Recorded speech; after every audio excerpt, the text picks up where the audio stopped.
Hey everyone, it's Anna. Welcome back to my channel. Thank you so much for visiting. I actually sat down and made a card this morning, so I wanted to do a video for Saturday Morning Makes.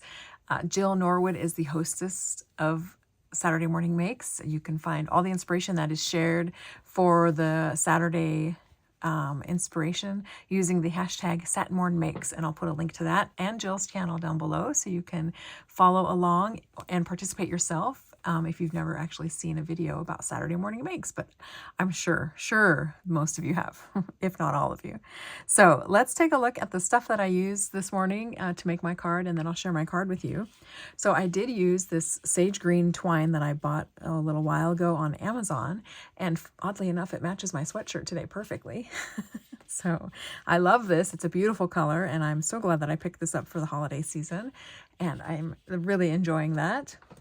Then I also used my Rustic Winter paper collection from SweetMissDaisy Designs, and I used this ochre plaid here, and then the back side of it, which is this dark navy gingham. So those are the two colors I used, and I love this paper collection, and you guys did too. It sold out in about 30 minutes, and so I've restocked it, and it's almost sold out again, so I have another batch on order. So thank you for loving Rustic Winter as much as I do. I think it might be my favorite collection since Home, which had the quilted background and some chickens and stuff like that in it. I think this might be my favorite, so since I've done the Home collection, but I love it. And thank you so much for loving it too. And then I also used my Gingerbread Cookies stamp set, also from SweetMissDaisy. And these are the Serendipity stamps collaborations that I did with the gingerbreads. And then I added all the sentiments to the set. So this is a fun set to have as well. So I used that. And then I also used this super old die set from the Stamps of Life. This is when Stephanie was still releasing dies with Sizzix, and she had done a Polaroid set, and so since I was that long ago, I was actually on her design team with Jeannie, who's on my team now, and this was one of the sets that she released, so I've since kept it. I just don't have any packaging for it, so but it does say the Stamps of Life here on the die, and also Sizzix, the Stamps of Life too. So I know she was coordinating with them at one time to manufacture her dies. But so that is the die that I used. I actually used this large Polaroid here. And so that is that die set. I've actually destashed quite a few of the dies that I was given during that time frame. But I did keep this one, and actually quite a few others I do have as well. But I did a big giveaway with Stamps of Life stuff, probably a year or two ago now on my channel. But anyway, I also used Memento Tuxedo Black ink this morning, and then I used one of my new Stampin' Up! Colors, Misty Moonlight, as well. So that came in handy really soon. And let's see. I think that's about it. I did use a couple little embellishments. These little hearts, I think they were in a Happy Mail, and I want to say maybe from Nadia. They've been here on my desk in my button jar since I received them, or my little button tray. And then I also did use one of my little threaded vintage buttons too.